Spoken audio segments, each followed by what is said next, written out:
I met this girl. Hi. Hi, I'm Mark. Dude, I saw you last night. You didn't tell me anything about the girl. This is gonna sound really strange. I was wondering, are you experiencing any kind of temporal anomaly? Listen, we're stuck in a time loop. You, me, everybody, same days repeating over and over again. Like in Groundhog Day and Edge of Tomorrow. Except only me and this girl Margaret know about it, and you don't remember any of this because your brain keeps getting erased. Oh. So, what have you been up to with infinite time? Oh, you know, like solving crimes and like teaching myself how to drive. What the So you're into her? Well, like, I'm not into her. This is KIYRA LYNN with Hollywood First Look Features, and today I'm here with Kathryn Newton and Kyle Allen, and we are going to talk about their new film, The Map of Tiny Perfect Things. Lev Grossman not only wrote the book, but he also adapted the screenplay. So I'd like to know, and Kathryn, we'll start with you, what do you feel that you both brought to the characters that weren't necessarily written on the page?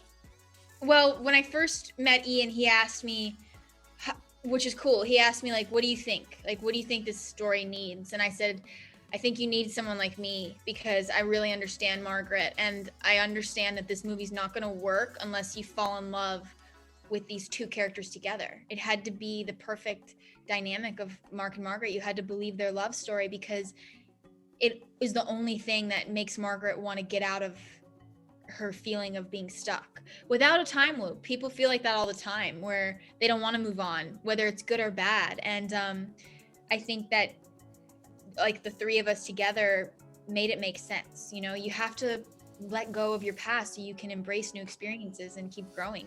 But both of the stories, the short story and the script, I just was excited to make a character that I felt like a lot of people could understand.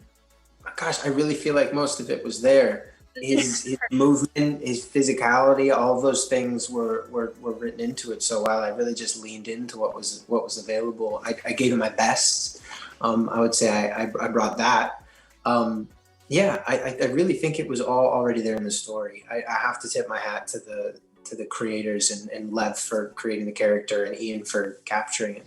I was excited because, I mean, I've already seen other time loop movies. Like, obviously Groundhog's Day is a classic and that's the grail, you know? But knowing that I, like, the opportunity that, like, it arose to me, like, oh, I could be a part of this. Like, I could be a part of this whole little club of, you know, like, great time loop movies.